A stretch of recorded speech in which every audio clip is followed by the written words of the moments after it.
के। चोरप्राय जनपद हीन सत्त्वम राजकम् लोकानावारयन् शक्ता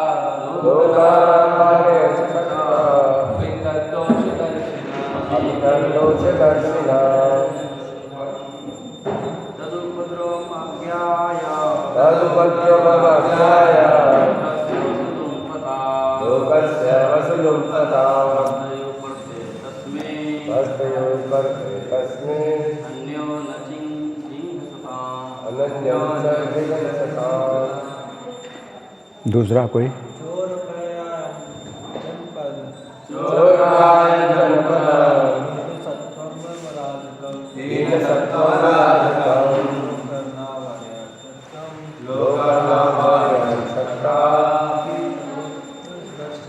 अपितद्दोषदर्शिना। शब्दार्थ बोलिए।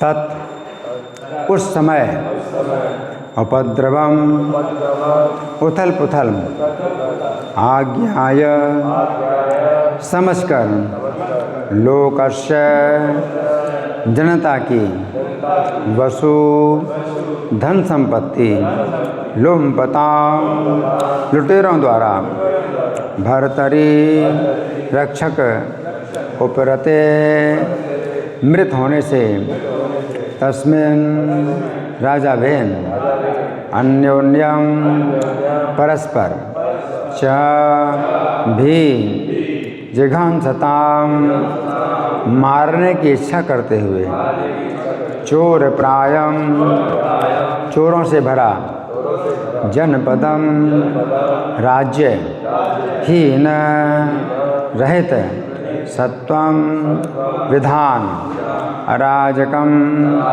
राज्य से रहित लोकान चोर उचक के नहीं अवारयन दमन करते हुए शक्ता करने में समर्थ अपि यद्यपि तत्दोष उसका दोष दर्शिनः मानते हुए। अनुवाद मेरे पीछे बोलिए। उस आंधी को देखकर साधु पुरुषों ने समझ लिया कि राजा वेन की मृत्यु के कारण अत्यधिक अव्यवस्था फैल गई है। बिना सरकार के राज्य कानून तथा व्यवस्था से विहीन हो जाता है। फलतः उन घातक चोर उचक्कों का प्राबल्य हो उठा जो प्रजा की संपत्ति को लूट रहे थे। यद्यपि ऋषिगण इस उपद्रव को अपनी शक्ति से रोक सकते थे, जिस प्रकार उन्होंने राजा का वध किया था, किंतु उन्होंने ऐसा करना अनुचित समझा। अतः उन्होंने उपद्रव को रोकने का कोई प्रयास नहीं किया।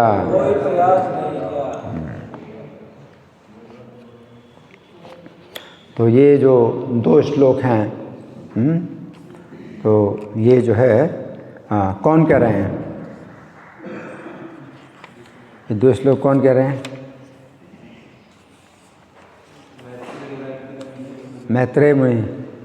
मैत्रेय मुनि सुना रहे हैं। किसको? विदुर जी को सुना रहे हैं ये कथा। मैत्रेय मुनि विदुर जी को सुना रहे हैं ये कथा, है ना। तो कथा इस प्रकार है कि महाराज अंग जो ध्रुव महाराज के वंश में, ध्रुव महाराज के वंश में जो महाराज अंग हुए, है ना, बहुत धर्मात्मा थे, राजर्षि थे। लेकिन उनको जो पुत्र प्राप्त हुआ उसका क्या नाम था? वेन। उनको जो पुत्र प्राप्त हुआ वेन, वो बहुत ही दुष्ट था, बहुत दुष्ट था, है ना। तो छोटा बालक होने के बावजूद भी, छोटे से बचपन की अवस्था में ही वो जो है खेल खेल में ही बालकों को मार डालता था, है ना, बहुत दुष्ट था। और महाराज अंग जो है अपने पुत्र को बहुत सुधारने का प्रयास करते रहे, लेकिन जब नहीं सुधरा तो बड़े दुखी होकर के वे जो है राजमहल से गुप्त रूप से निकल गए, वन में चले गए।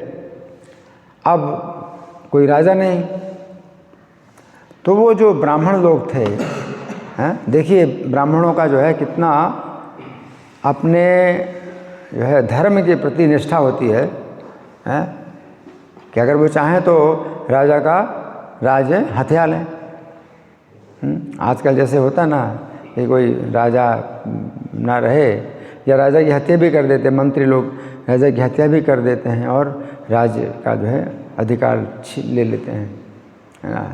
जैसे कंस है तो अपने पिता को उसने बंदी बना दिया और खुद राजा बन गया, है ना। लेकिन जो ब्राह्मण इतने शुद्ध चेतना के हैं, ब्राह्मणों की चेतना इतनी शुद्ध है कि वे जो है राज्य को नहीं लेना चाहते हैं। तो क्षत्रिय का ये स्वाभाविक गुण है, क्षत्रिय का स्वाभाविक गुण है। शौर्यम तेजो धृतिरुदाक्षम, है ना, युद्धे चापे पलायनम दानम ईश्वर भाव से छात्रम कर्म स्वभावजम। तो ईश्वर भाव जो है क्षत्रियों में स्वाभाविक होता है। तो ईश्वर भाव का मतलब है कि सबके ऊपर नियंत्रण करना, सबको कंट्रोल करना, ये क्षत्रिय का स्वाभाविक कर्म है। तो जो ब्राह्मण है वो अपने स्वाभाविक कर्म में लगे हैं। ब्राह्मणों का स्वाभाविक कर्म क्या है? समोदमस्तपः शौचम क्षांतिरार्जवम् एव च, श्रम दम तपस्या ना पवित्रता। तो ये जो है ब्राह्मणों के स्वाभाविक कर्म है। तो ये ब्राह्मण लोग जो है मतलब ये नहीं चाहते हैं कि राजा अब नहीं है और राजा का जो पुत्र है वो बहुत दुष्ट है, इसको राजा ये राजा बनने लायक नहीं है। तो उन्होंने नहीं सोचा कि भाई वो ब्राह्मण लोग राज्य करेंगे, नहीं, तो उसको ही राजा बना दिया। किसको राजा बना दिया? बेन को ही राजा बना दिया, जबकि जानते हैं कि बहुत दुष्ट है। बेन को राजा बना दिया, और बेन को राजा बना दिया तो उस समय भी जब राजा चले गए थे तो चोर डाकू जो है बहुत बढ़ गए थे प्रजा में, चोर डाकू बहुत बढ़ गए थे। लेकिन जैसे ही राजा बेन को जो है मतलब पद मिला, राजा का पद मिला, तो बेन के कठोर शासन में जितने चोर चक्के हैं सब गायब हो गए, सब गायब हो गए, है ना। तो राजा बेन का एक तो बहुत बड़ा गुण ये था कि उसका शासन बड़ा कठोर था, क्योंकि उसके शासन में सिवा प्राण दंड के उससे कम मिलते ही नहीं था। कोई भी गलती करे उसको प्राण दंड देगा। तो जितने चोर चक्के कुछ भी हों, कोई सब जो है मतलब दम गायब हो गए। और तुलना की गई है चूहों से, जो चूहे होते हैं ना, तो जब तक सांप नहीं आता है तब तक चूहे खूब उछल कूद करते हैं, बदमाशी करते हैं, है ना, सामान काटेंगे, है ना, और सामान को नष्ट करेंगे। लेकिन जैसे सांप आ जाए तो चूहे सब गायब, कोई भी फिर उधर नहीं आता है। तो सांप से जो है मतलब बड़ी रक्षा हो जाती है, चूहों का जो है उपद्रव नहीं होता, सांप से बड़ी रक्षा हो जाती है ना। और जो सांप होता है वो ऐसा कुछ करता भी नहीं, चूहों की तरह नुकसान भी नहीं करता। सांप तो चूहों की तरह नुकसान नहीं करेगा कि भाई काटेगा इधर काटेगा इधर, तो अच्छी बात है सांप को रखना अच्छा नहीं। दूसरा खतरा है सांप के लिए। तो सांप जो है आपको ही किसी को भी प्राण दंड देगा, किसी को भी काटेगा। हालांकि सांप से चूहे भाग जाते हैं और सांप कोई नुकसान नहीं करेगा, आपकी किताब नहीं काटेगा, आपका जो है सामान आटा है और अनाज है वो कुछ भी नहीं मतलब करेगा नुकसान। लेकिन आपके जीवन के लिए बहुत भारी खतरा है उसके साथ। ये सांप आप कभी नहीं पालोगे भाई। चूहे अगर हैं आपके घर में बहुत उधम कर रहे हैं तो सांप पाल लो, सांप नहीं पालोगे। तो राजा बेन जो है सांप की तरह कार्य कर रहा है। तो अब क्या किया उसने, ब्राह्मणों के ही लिए, जिन ब्राह्मणों ने उसको राजा बनाया उसी ब्राह्मणों के विरुद्ध ही उसने जो है एक कानून बना दिया। क्या कानून बना दिया कि ब्राह्मणों को कोई दान ना दे हैं, और कोई हवन नहीं करना है, कोई यज्ञ नहीं करना है, कोई पूजा नहीं करना है। तो ब्राह्मणों के कर्म ही बंद करा दिए हैं, क्योंकि राजा के शरीर में ही सब देवता होते हैं और मैं राजा हूँ तो मेरी पूजा करो, मुझे ईश्वर मानो, और कोई ईश्वर की पूजा करना बंद कर दो। देखो जिन ब्राह्मणों ने उसको राजा बनाया उन्हीं ब्राह्मणों के विरुद्ध उसने जो है नियम बना दिया। तो ये जो ब्राह्मण लोग हैं तो जानते थे बहुत दुष्ट है और ये सुधरेगा नहीं, ये सुधरता तो है नहीं, तो हमें इसको मारना पड़ेगा, हमें इसको मारना पड़ेगा। तो ये सोच करके कि इसको हमें मतलब हत्या ही करनी पड़ेगी इसकी, लेकिन अपने क्रोध को छिपा करके आए और बड़े पहले राजा बेन से बड़े आदर पूर्वक और बड़े विनम्रता पूर्वक समझा रहे हैं, बेन को समझा रहे हैं कि आप राजा हैं, आपके जो है मतलब राज्य में प्रजा को जो है सब सुविधाएं मिल रही हैं, लेकिन भगवान की पूजा भी होनी चाहिए। अगर भगवान की पूजा नहीं होगी और जो है दान और यज्ञ सब नहीं होंगे तो जो है ये हम प्रजा का जो जीवन है वो नरक बन जाएगा। लेकिन वो तो सुधरने वाला था ही नहीं, वो ब्राह्मणों को भी डांटने लगा, ब्राह्मणों को डांटने लगा, अरे तुम लोग जो है मुझ राजा के होते हुए और मेरी पूजा ना करके तुम दूसरे ईश्वर की पूजा करते हो, तो तुम्हारा कार्य तो ये वेश्याओं की तरह है। वेश्या जो अपने पति की सेवा ना करके और दूसरे पतियों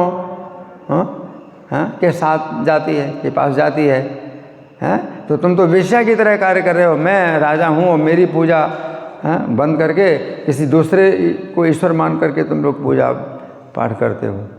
तो वो ऋषि लोग जो है वो तो जानते ही थे कि बहुत दुष्ट है ये, और इसने अभी देखो भगवान की भी निंदा कर दी कि कोई ईश्वर नहीं, राजा ही जो है ईश्वर होता है, राजा की पूजा करो।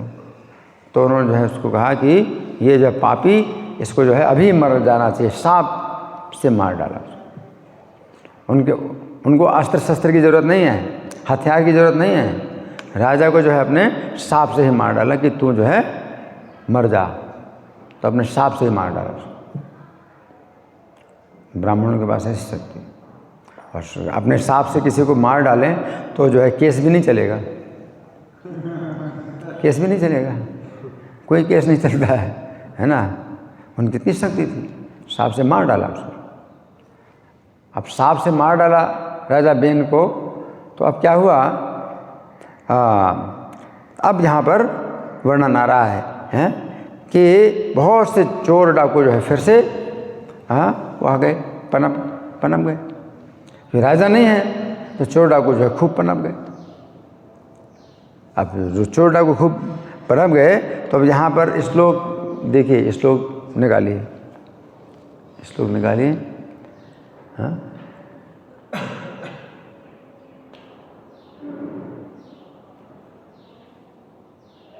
अरे हाँ आ गया है। हाँ ये 2 श्लोक हैं, इन्हीं को समझेंगे। पूरा जो प्रवचन है वो इन 2 श्लोकों पर होगा। तो आप देखिए श्लोक समझिए। यहाँ पर क्या, तत् उपद्रवम आज्ञा है। आज्ञा का मतलब है जान करके, उस उपद्रव को जान करके। जो ब्राह्मण लोग हैं इस उपद्रव को जान करके, अब उन्होंने देखा कि हमने राजा का वध कर दिया, अपने सांप से मार डाला, लेकिन अब दूसरे प्रकार की समस्या पैदा हो गई। क्या हो गया, उपद्रव शुरू हो गया, चोर लफंगों का उपद्रव शुरू हो गया। लोकस्य वसु लुम्पताम, लोगों का जो वसु का मतलब धन संपत्ति, लुम्पता माने लूट रहे हैं, लोगों की धन संपत्ति लूट रहे हैं। भर्तरी उपरते, भर्तरी माने भर्ता के मरने पर, भर्ता माने राजा, तो राजा के उपरते माने मरने पर। भरता के मरने पर तस्मिन् अन्योन्यम च जिघांसताम, तस्मिन् वो राजा जो बेन था उसके मरने पर अन्योन्यम च जिघांसताम, एक दूसरे को भी हत्या कर रहे हैं। वो चोर डाकू ऐसे भी हैं फिर एक दूसरे को भी मारते हैं।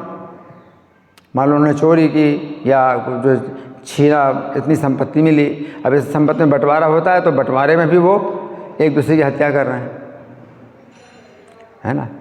तो प्रजा में भी जो है वो उत्पात करते हैं, लूट मार करते हैं, फिर आपस में भी जो है एक दूसरे की हत्या करते हैं बंटवारा के लिए।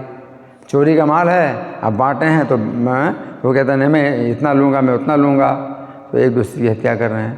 तो अन्योन्यम च जिघांसताम चोर प्रायम जनपदम, अब जो जनपद यानी जो शहर है ये चोर प्रायम मतलब चोर ही चोर उसमें पनपे हैं।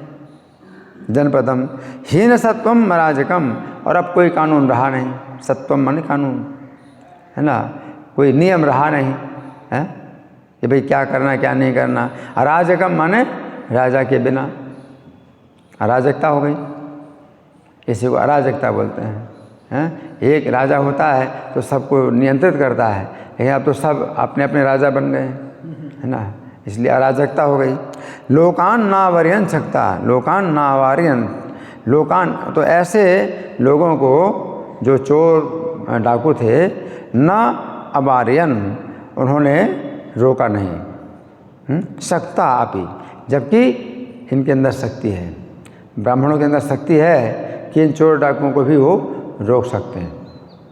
उनके पास शक्ति ऐसी है कि चोर डाकुओं को भी रोक सकते हैं, चोर डाकुओं को भी ऐसा दंड दे सकते हैं। अगर वो मतलब चाहें तो उन चोरों को जो है अंधा बना दें। अब क्या करेंगे, हैं? उनके पास इतनी शक्ति है कि जो चोर डाकू हैं उनको जो है अंधा बना सकते हैं। तो क्या करेंगे वो, कुछ कर पाएंगे? कुछ नहीं कर पाएंगे। उनके पास इतनी शक्ति है, सांप के द्वारा अगर वो कहें तू अंधा बन जा तो अंधा बन जाएंगे, अंधे बन जाएंगे, है ना। तो उनके पास शक्ति है ना, तपस्या की शक्ति है। अभी तक दोष दर्शन, हाँ, परंतु उन्होंने ये कार्य नहीं किया क्योंकि इसमें अपना जो इसमें अपने को दोष लगता है। जो ब्राह्मण लोग हैं वो अपने ब्राह्मण के कर्म में जो है इतने निष्ठावान हैं कि ब्राह्मण का कर्म क्या है और क्या नहीं है। ये क्षत्रिय का कर्म है, ये क्षत्रिय का कर्म है कि प्रजा में जो लूटपाट करते हैं उनको जो है दंड दे, हाँ, उनको जो है निवारण करे। ये राजा का कार्य है, क्षत्रिय का कार्य है, क्षत्रिय का स्वाभाविक कर्म है। तो ऐसा कई बार देखा जाता है कि क्षत्रिय स्वभाव का कोई व्यक्ति होता है ना, क्षत्रिय स्वभाव का कोई व्यक्ति होता है और मान लो चल रहा है रास्ते में और देख रहा है कि कोई जो है व्यक्ति किसी दूसरे को अन्याय से जो है तंग कर रहा है, कुछ कर रहा है, तो वो जो है रुक जाता है और समझता है स्थिति क्या है, और फिर जो अन्याय कर रहा है उसको वो हाँ डांट भी सकता है और उसको जो है हाँ दंड भी दे सकता है। तो लड़ाई मारपीट भी जो है क्षत्रिय जो है करने में पीछे नहीं रहते। तो क्षत्रिय का स्वाभाविक, क्षत्रिय का मतलब ही क्या है, हरि बोल, निदारे खड़े हो जाओ। क्षत्रिय का, क्षत्रिय शब्द बना कैसे है, कौन बताएगा? हाँ हाँ, लेकिन शब्द कैसे बना? हाँ, छत और त्रि। छत का मतलब क्या है, जो घायल है, छत विक्षत होता ना, छत विक्षत हो गया मतलब जो घायल हो गया, जिसको क्षति हुई है। क्षति का मतलब होता है नुकसान, तो छत का मतलब हुआ जिसको नुकसान हुआ है तो उसको छत बोलते हैं। जिसको क्षति हुई है तो उसको बोलते हैं छत। और छत, त्रि का मतलब है रक्षा करने वाले, तो छत की रक्षा करता है ना। तो जिसके ऊपर अन्याय हुआ है और वो जो है कष्ट पा रहा है, वो छत है, तो रक्षा करना तो स्वाभाविक कर्म है क्षत्रिय का, है ना। तो जो है क्षति पहुंचा रहे हैं ये चोर लुटेरे, क्षति पहुंचा रहे जनता को, है ना। तो ये लोग बेचारे निर्दोष हैं और क्षत विक्षत हो रहे हैं। तो राजा बेन था तो ये सब जो है दुष्ट लोग जो है बिल्कुल लापता हो गए, अब जो है पनप गए, है ना। लेकिन अगर ब्राह्मण लोग इस कार्य को करेंगे, क्षत्रिय का कार्य करेंगे, तो उसमें ब्राह्मणों को दोष लगता है। तो इतना विचार करते हैं ब्राह्मण लोग, तो अपनी तपस्या के बल पर भी जो है कर सकते हैं, किसी को भी जो है दंड दे सकते हैं, लेकिन नहीं। जैसे भगवान गीता में बताते हैं, भगवान गीता में बताते हैं श्रेयान सुधर्मो विगुणा पर धर्मा तुम सुतात, कि अपना जो सुधर्म है वो उसमें कोई गुण ना हो, कोई गुण ना हो, तो भी पराय धर्म जिसमें बहुत अच्छा गुण है उससे अपना सुधर्म श्रेष्ठ है। जैसे अर्जुन को भगवान कहते हैं तुम युद्ध करो, अब युद्ध में बड़ा दोष है, युद्ध करने में बड़ा दोष है, मतलब ये सामान्य दृष्टि से क्या लगता है कि भाई अपने ही परिवार की हत्या कर रहे हैं, युद्ध करना, और राज्य के लिए, राज्य पाने के लिए इतनी हत्या कर रहे हैं, है ना। तो अपना गुण चाहे इसमें कोई गुण ना हो, अपना अपने धर्म में चाहे कोई गुण ना हो, श्रेयान स्वधर्मो विगुणा, तो भी वो कल्याणकारी है। तो अर्जुन को भगवान कहते हैं कि तुम अपना सुधर्म करो, तुम युद्ध करो, इसमें कोई गुण नहीं दिखाई दे रहा। सामान्य दृष्टि से क्या लगता है कि भाई ये सब आपस में लोग जो है युद्ध कर रहे हैं, आपस में लड़ झगड़ रहे हैं, धन संपत्ति के लिए, ज़मीन के लिए, राज्य के लिए। ऐसा लग रहा है कि इस धर्म, तो इस धर्म में जो है सामान्य दृष्टि से कोई गुण नहीं दिखाई दे रहा, बल्कि दोष दिखाई दे रहा है। लेकिन वो धर्म जो है अपना सुधर्म, वो कल्याणकारी है। और परधर्मा सुनता कि ब्राह्मण का जो कर्म है वो क्या है, अगर उस ब्राह्मण की कोई संपत्ति छीन ले, कुछ कर ले, तो वो सहन करेगा, वो अपना ब्राह्मण के कर्म में लगा है, वो अपनी तपस्या में लगा रहेगा। वो नहीं मतलब इसमें करेगा कि भाई मेरी ज़मीन जायदाद छीन ली है, वो है, तो वो जो है युद्ध नहीं करेगा ब्राह्मण। तो ब्राह्मण तपस्या में लगा, तो ब्राह्मण का कर्म ज़्यादा अच्छा लग रहा है। इसमें बड़ा गुण है कि ब्राह्मण जो है लड़ाई झगड़ा नहीं कर रहा है, किसी ने उसका कुछ छीन लिया, कुछ कर दिया, घर मकान छीन लेते हैं, तो अपना पेड़ के नीचे भी बैठेगा, तपस्या करेगा, है। तो अर्जुन को यही लगता है कि हमें भी ऐसे वन में चले जाना चाहिए, भिक्षा मांग करके जीवन निर्वाह करें, हम क्यों राज्य के लिए युद्ध कर रहे हैं। लेकिन वो ब्राह्मण का कर्म है। तो ब्राह्मण के लिए ब्राह्मण का कर्म ही कल्याणकारी है, और क्षत्रिय के क्षत्रिय का कर्म ही कल्याणकारी है। तो भगवान कह रहे हैं कि अपना जो सुधर्म है वो, उसमें चाहे कोई भी गुण ना हो, या वो कल्याणकारी है।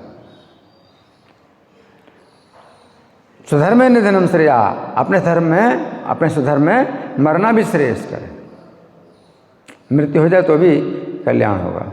पर धर्मो भयावा, पराय धर्म भयानक है, पराय धर्म सही नहीं है।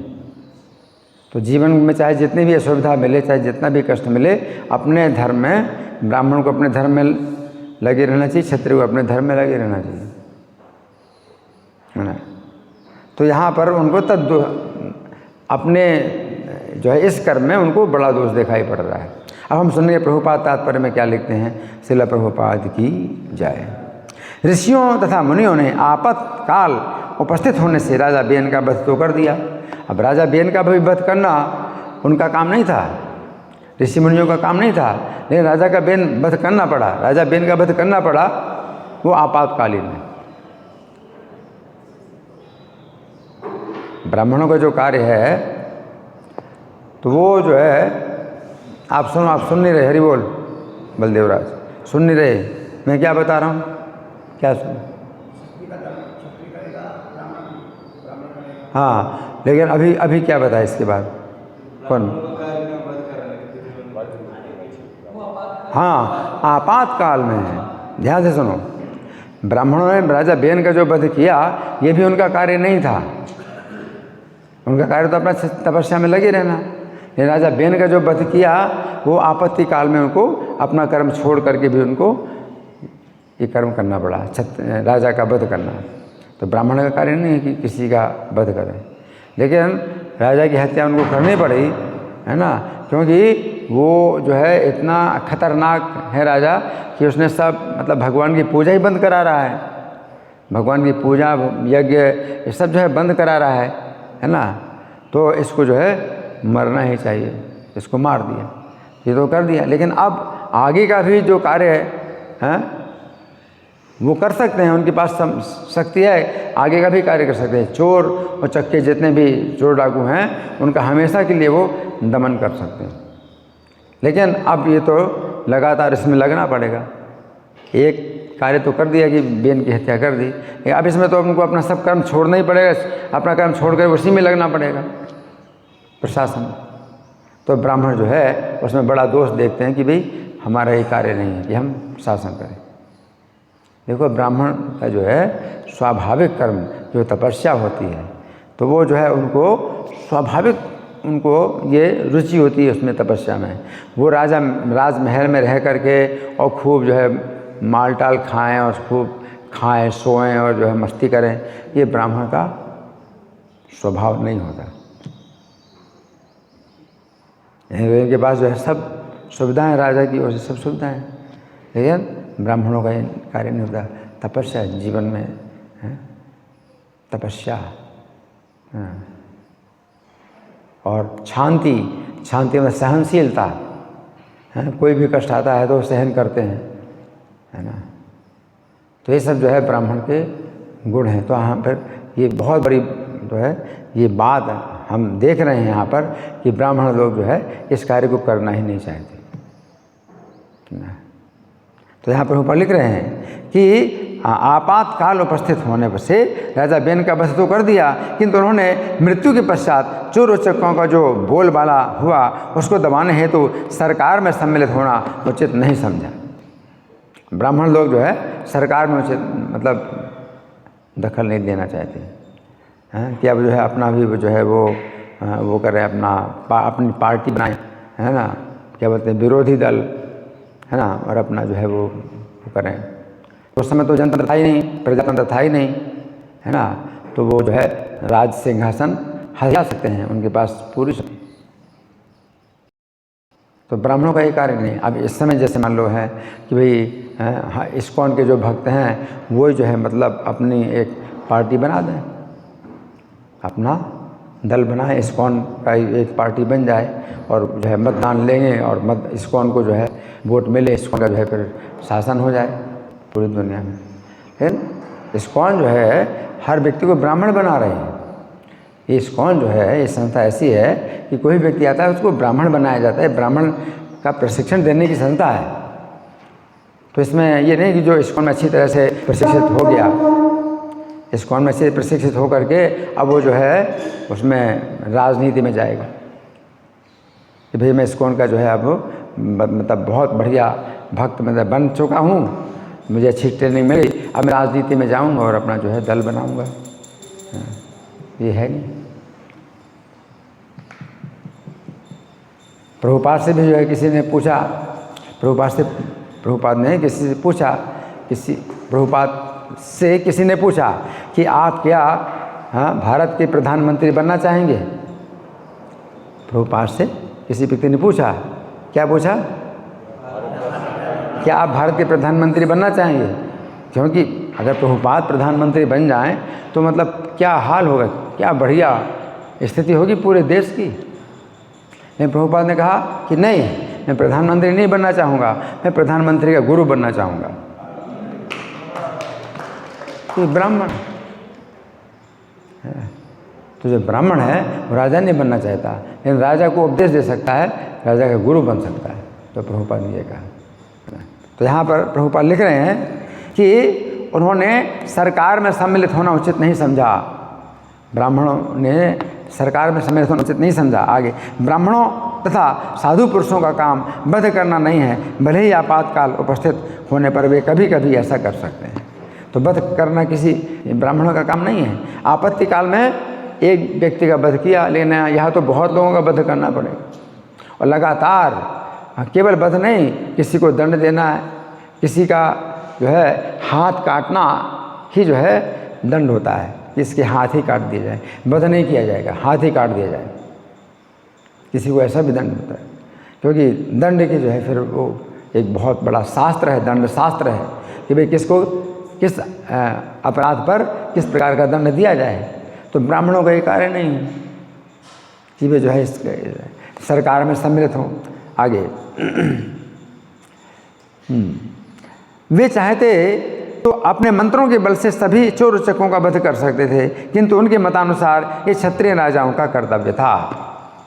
क्षत्रिय राजा, कोई क्षत्रिय राजा होना चाहिए, है ना। तो देखिए कलयुग में ब्राह्मणों की कमी है, कलयुग में ब्राह्मणों की कमी है, ऐसे ब्राह्मणों की कमी है। हर कोई जो है सीट जो है जो पकड़ लेता है तो सीट छोड़ना नहीं चाहता है, जब गोली लगेगी तब वो सीट छोड़ेगा, तो सीट नहीं छोड़ना चाहता। लेकिन ब्राह्मण जो सच्चे ब्राह्मण हैं वो सीट लेना ही नहीं चाहते हैं। और जो क्षत्रिय भी होते थे तो वो भी जो है जब तक उनके शरीर में शक्ति होती थी तो वो स्वयं युद्ध करते थे। हाँ, आजकल ऐसे क्षत्रिय है ही नहीं, आजकल तो बस वो गोली मारते हैं, है ना, या बमबारी करते हैं। तो इस क्षत्रिय का कार्य थोड़ी है, निर्दोष प्रजा को जो है बम मतलब गिरा करके नष्ट करते हैं। तो क्षत्रिय है ही नहीं। क्षत्रिय तो जो है खुल करके मैदान में आते हैं सामने, और सामने सामने युद्ध करते हैं और निर्दोष प्रजा की पूरी रक्षा होती है। जैसे कुरुक्षेत्र के मैदान में तो दोनों क्षत्रियों के जो है दल थे, सेनाएं थीं, और आपस में जो है युद्ध हुआ। ये सेना पूरी प्रजा सुरक्षित है, कहीं किसी प्रजा के ऊपर कोई जो है आपत्ति नहीं आ रही। बल्कि युद्ध भूमि में भी जो है बहुत से जो सेवक लोग होते थे जो कि बाजे बजाने वाले होते थे, है ना, और कोई बाण सप्लाई करने वाले होते थे, ऐसे कई सेवक होते थे, तो वो भी सुरक्षित रहते थे युद्ध में, वो भी सुरक्षित रहते थे।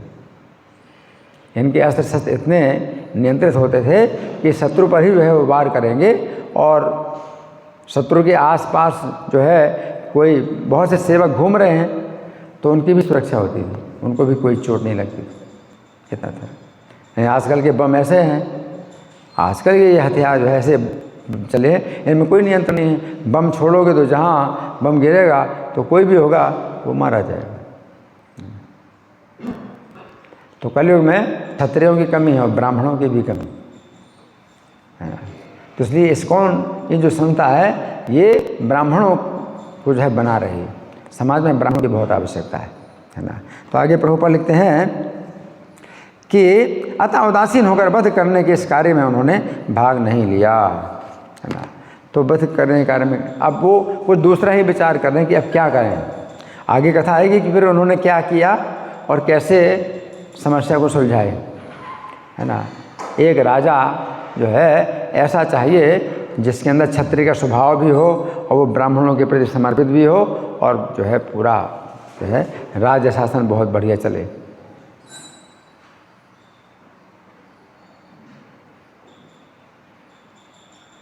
महाराज ध्रुव का वंश है, महाराज उत्तानपाद का वंश है, स्वयं मनु का वंश है ना।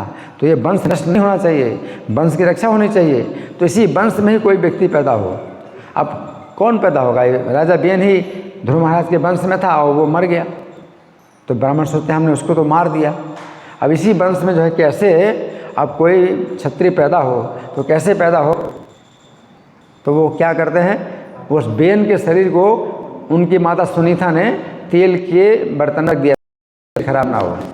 तो फिर वो ब्राह्मण लोग आगे आएगी, आगे चलकर कथा आएगी कि ब्राह्मण लोग क्या करते हैं, राजा बेन के शरीर का क्या करते हैं, राजा बेन के शरीर का मंथन करते हैं, और उसी से जो है फिर महाराज पृथु का जन्म होता है, भगवान के अवतार का जन्म होता है।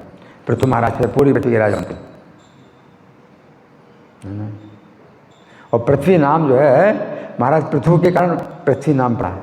ये पृथ्वी हम लोग बोलते हैं, हम नहीं जानते कि पृथ्वी नाम किसके कारण पड़ा है। एक राजा ऐसे हुए, हाँ, पृथु, जिनकी ये पृथ्वी पुत्री के रूप में मतलब वो पुत्र के रूप में रक्षा हुई पृथ्वी, पृथ्वी जो है उनके नाम से, वो आदि राजा, सबसे पहले राजा वो हो गए, वो भगवान के अवतार थे। तो इस तरह से जो है ब्राह्मण लोग ऐसा सोचते हैं। जैसे राम कथा में भी विश्वामित्र मुनि तो बहुत तपस्वी ब्राह्मण हैं और यज्ञ करते हैं, और राक्षस लोग जो है यज्ञ में विघ्न डालते हैं। राक्षस लोग यज्ञ में विघ्न डालते हैं और क्या करते हैं, उसी यज्ञ कुंड में वो जो है खून की वर्षा करते हैं, मांस की वर्षा करते हैं, या पी मल मूत्र, और यज्ञ को दूषित करते हैं। तो विश्वामित्र मुनि के पास भी शक्ति थी, अपनी शक्ति से क्या कर सकते थे वो? उनको मार सकते थे, उनका वध कर सकते थे। आप सुन रहे हैं? बोल, क्या क्या कहा मैंने?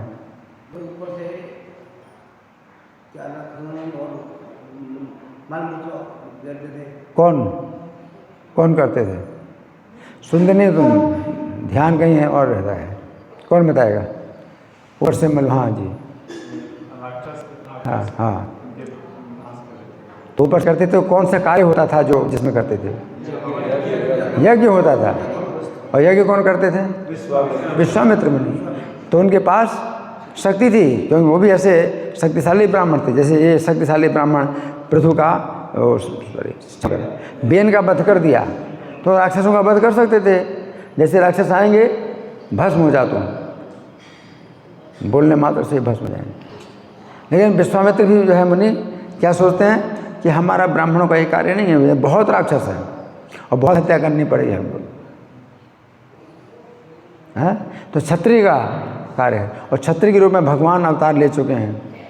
अपनी तपस्या के बल पर वो समझ गए कि भगवान ने क्षत्रिय के रूप में अवतार लिया है, और वो भगवान धर्म की रक्षा के लिए ही अवतार लेते हैं। परित्राणाय साधु नाम विनाशाय च दुष्कृताम, साधुओं की रक्षा के लिए। तो ये ब्राह्मण लोग जो है ये यज्ञ करते हैं, ये साधु हैं। और विनाशाय और दुष्कृति, वो जो है यज्ञ में जो करते हैं, करते हैं, वो दुष्कृति हैं, इनका विनाश करने के लिए। और धर्म संस्थापनार्थ है, और धर्म की स्थापना के लिए। संभवामि युगे युगे, मैं युग युग में प्रकट होता हूँ। तो भगवान का ये कार्य है, क्षत्रिय रूप में अगर हुए हैं भगवान, तो ये भगवान का कार्य है। मैं भगवान को ही जो है इस कार्य में लगाऊंगा।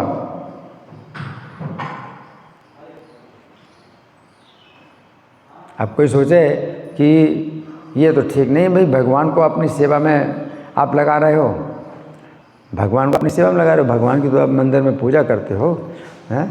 तो भगवान हैं, अगर हैं भगवान प्रकट हो गए हैं तो उनकी पूजा करो, आरती करो, उनको आप इस कार्य में क्यों लगा रहे हो? लेकिन नहीं, भगवान की प्रसन्नता है यही है। वो मनुष्य लीला कर रहे हैं, वे अपने को जो है छिपाए हुए हैं कि वे भगवान हैं, इस बात को छिपा रहे हैं। तो भगवान की प्रसन्नता के लिए जो है विश्वामित्र जी कार्य कर रहे हैं। तो वे नहीं बता रहे भगवान हैं, ये नहीं बता रहे हैं, जानते हैं भगवान साक्षात है, लेकिन वो क्या कर रहे हैं, अपने को छिपा रहे हैं। तो उनकी सेवा यही है, भगवान की सेवा यही है। भगवान हैं चाहते हैं कि वो उजागर ना हो, तो उनको उजागर नहीं करेंगे। वो नहीं बता रहे किसी को कि ये साक्षात भगवान है, नहीं। क्योंकि भगवान जो है यज्ञों की रक्षा करने के लिए स्वयं अवतार लेते हैं, और सेवक के रूप में भगवान जो है कार्य करेंगे। तो विश्वामित्र जो है बड़े ब्राह्मण हैं, और श्री राम लक्ष्मण को वो लेके आते हैं, यज्ञ की रक्षा उनसे कराते हैं, और वे जो है विश्वामित्र मुनि के सेवक के रूप में राम लक्ष्मण जो है कार्य कर रहे हैं। सेवा है कि हे मुनीश्वर, आप यज्ञ कीजिए और हम लोग जो है इस यज्ञ की रक्षा के लिए तैनात हैं, हाँ, कोई चिंता मत करें। और यज्ञ जो है जब शुरू होता है तो कितने दिनों तक चलता है, वो बीच में बंद नहीं हो सकता। तो राम लक्ष्मण जो है इतने जो है तैनात हैं कि एक सेकंड के लिए भी जो है वो असावधान नहीं होते। कोई जैसे राक्षस आए कैसे तुरंत तैयार है, और दूर से जो है उसको हैं दूर कर देते हैं, या तो मार देंगे या फिर उसको दूर फेंक देंगे अपनी शक्ति से। तो इस तरह से जो है जो ब्राह्मण लोग होते हैं, उनके पास शक्ति होते हुए भी वो जो है अपनी तपस्या नष्ट नहीं करते हैं दूसरे कार्यों में। अपनी तपस्या के द्वारा वे जो है जो कार्य करते हैं तो वो अपने धर्म का ही कार्य करते हैं। मुनि तो वशिष्ठ मुनि गाय नंदिनी, वशिष्ठ मुनि की गाय तो वो कामधेनु की पुत्री थी और उससे जो है आप जितनी मात्रा में चाहो दूध आप निकाल सकते हो और जो भी चीज़ें चाहो आप वस्त्र भी बने बनाए वस्त्र भी मिल जाएंगे, सैया मिल जाएगी और छप भोजन आप तो वन में वो वशिष्ठ मुनि रहते थे, उसका उपयोग जो है किसी भी कार्य में कर सकते थे। तो उन्होंने कोई महल वगैरह नहीं चाहा तो महल भी वो दे देंगे, महल भी बने बनाए महल मिल जाएंगे और बने बनाए सैया और हर चीज़ बन जाएगी। मतलब कोई चीज़ ऐसी नहीं जो बनी बनाई ना दे, हर चीज़ है ना, किताबें भी छपी छपाई मिल जाएंगी। काम वो नंदिनी गाय, लेकिन वो अपनी इंद्रिय तृप्ति में कोई भी मतलब कार्य नहीं करते थे, उसका उपयोग नहीं करते थे। उन्होंने जो है नंदिनी का जो है जो बस जो उपयोग किया वो यज्ञ की सामग्री एकत्र करने में। यज्ञ की सामग्री जो भी चीज़ें होती हैं, घी चाहिए तो घी वो दे देगी, है ना, और जो है समिधा चाहिए, है ना, यज्ञ कुंड चाहिए, तो जितनी भी यज्ञ की सामग्री है उसमें वो प्राप्त करते थे।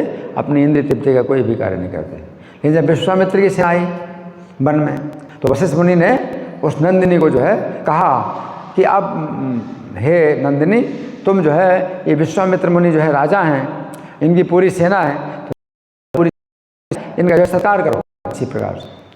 तो नंदिनी ने जो है महल तैयार कर दिए, बहुत महल और बहुत कमरे और सैया सैनिकों को जो है मतलब ठहरने के लिए सब तैयार कर दिया और बड़ी अच्छे जो है भोग सामग्रियाँ और सेवक भी सब ला रहे हैं, सर्व कर रहे हैं सबको, इतना सब है ना। और रात में मतलब सुला दिया, जब रात में सो गए और जब उठे सो करके तो महल और सैया सब गायब।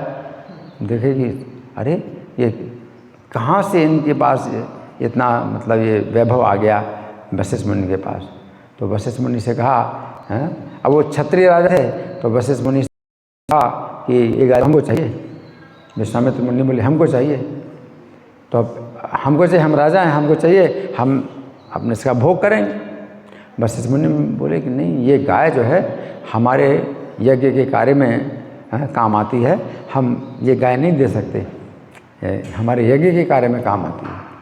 तो विश्वामित्र मुनि बोले कि आप जो है इसका उतना उपयोग नहीं कर रहे जितना इसका उपयोग होता है, उतना उपयोग तो कर नहीं रहे, हम तो इसका पूरा उपयोग करेंगे हैं, और आप अगर नहीं देते हैं, हम तो राजा हैं, हम तो छीन लेंगे।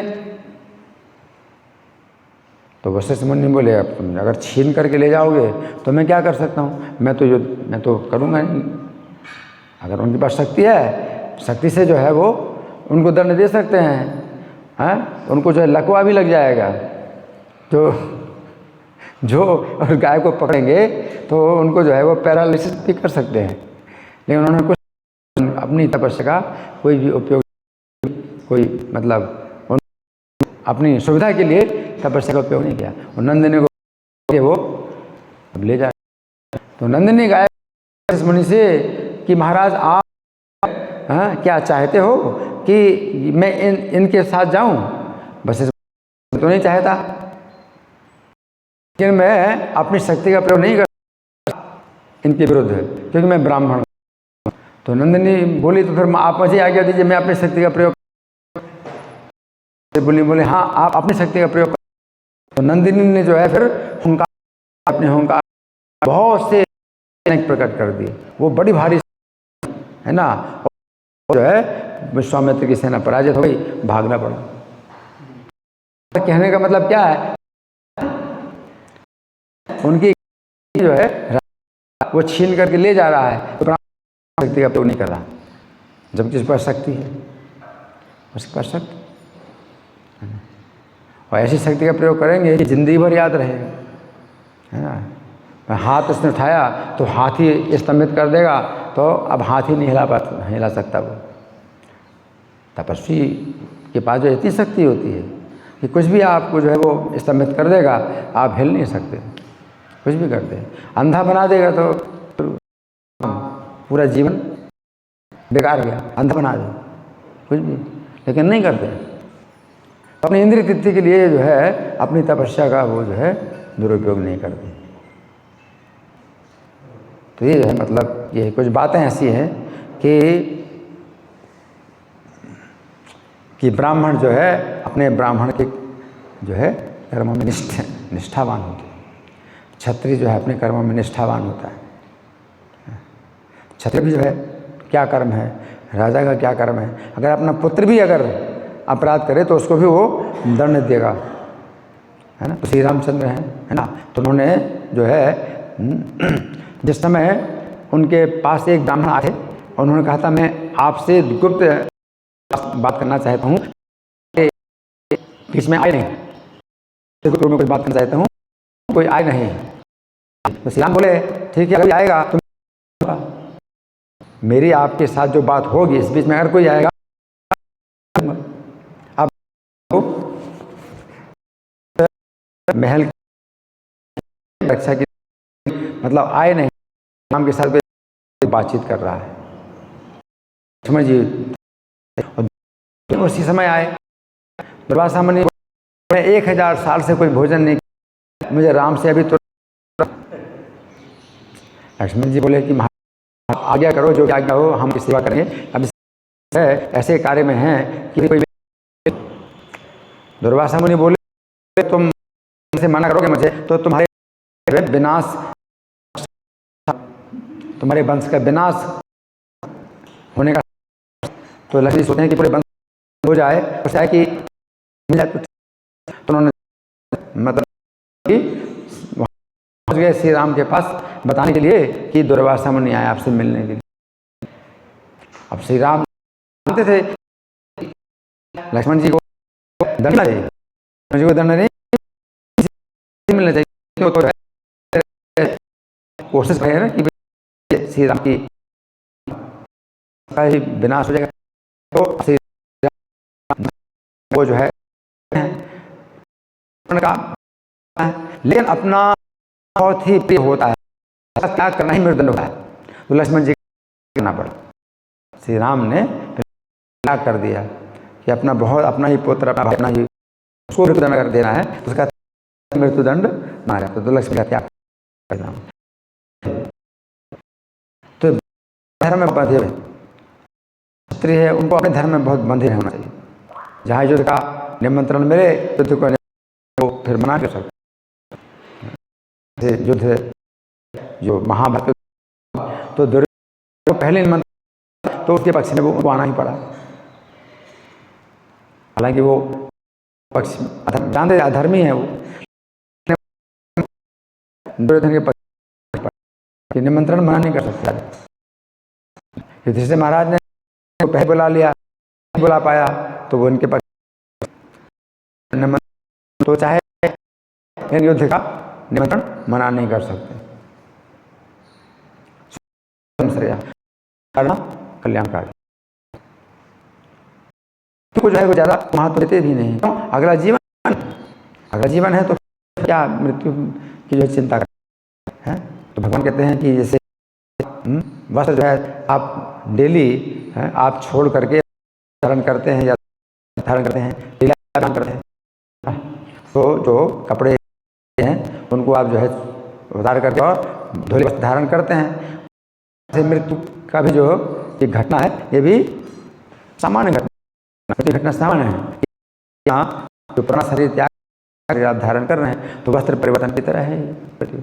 तो मृत्यु का जो है कोई ज़्यादा इसमें जो है वो मानते नहीं थे कि कोई नुकसान होता है इसमें। मृत्यु से कोई नुकसान नहीं। आज किसी मृत्यु से जो है हर कोई डरता है। क्यों डरता है? अगला जीवन ही नहीं। आज की स्थिति बेकार है, इतनी बेकार है कि अगला जीवन ही नहीं मानते।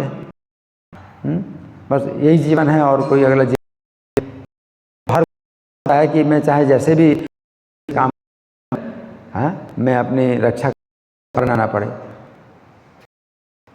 और फिर करते हैं तो अपने बुरे या हो जाएंगे, दुर्गति हो, तो अगले जीवन ही मान, ठीक है।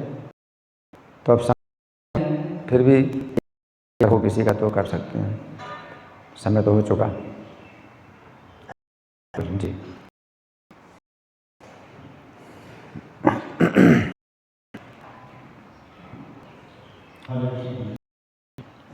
जैसे कि आदत आय के बारे में बताया जाता है कि आदत आय को तो तुरंत मारना चाहिए। अगर कोई आपकी जमीन को हड़प रहा है, कोई आपकी स्त्री को हड़प रहा है, तो आदत आय को तो तुरंत मारना चाहिए।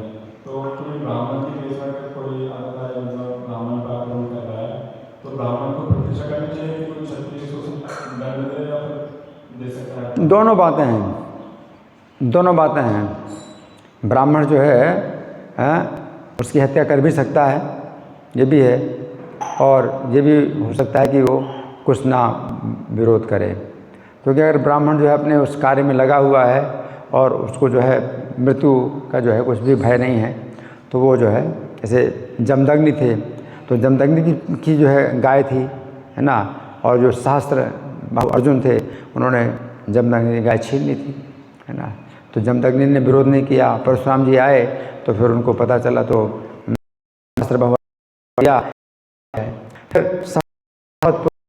वो नहीं थे तो और गाय ने हत्या कर दी, परशुराम जी पता तो क्या होता है।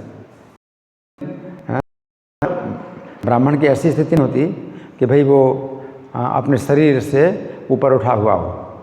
सिद्धांत के रूप में तो भाई हम भी जानते हैं कि भाई मतलब शरीर परिवर्तन है, मृत्यु कुछ नहीं, शरीर परिवर्तन है। अभी मैं भी ऐसे तैयार नहीं हूँ मरने के लिए। अगर कोई मुझे जो है अगर मारने आएगा तो मैं भी अपनी रक्षा के लिए उसको मारने की कोशिश करूँगा, है ना।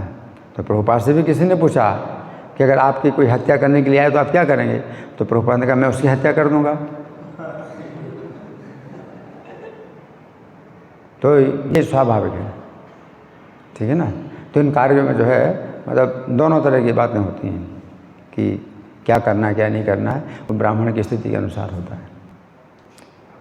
ब्राह्मणों ने बेन की हत्या कर दी तो बहुत कुछ सोचा, बहुत सोचा इसके संबंध में कि भाई क्या करना है क्या नहीं करना, और बहुत सोच करके फिर नहीं इसकी हत्या करनी चाहिए। उनके वो क्रोध के वशीभूत नहीं होते। तो ब्राह्मण का अपना अपना लेवल होता है, कोई द्विज है, कोई विप्र है, कोई वैष्णव है। वैष्णव का धरातल बहुत ऊपर होता है, द्विज का धरातल उतना ऊंचा नहीं होता है। वैष्णव का धरातल होता है शरीर से पूरा ऊपर उठा हुआ है। तो हर व्यक्ति की अपनी अपनी स्थिति है। तो अपनी जीवन की रक्षा के लिए आपको जो है किसी की हत्या करनी पड़े तो कानून भी जो है इस मामले में अनुमति देता है कि अगर आपको कोई मारने के लिए आए और आपने उसकी हत्या कर दी तो आपको जो है दोष नहीं दिया जाएगा। इस अगर पूरी ऐसे प्रमाण मिल जाए, साक्ष्य मिल जाए कि आपने ऐसी स्थिति में किसी की हत्या की, वो आपकी हत्या करने के लिए आया था, तो जो है फिर आपको बेदाग रिहा कर दिया जाएगा। ठीक है ना। धन्यवाद। ग्रंथराज श्रीमद् भागवतम की जय, श्रील प्रभुपाद की जय। हरे कृष्णा।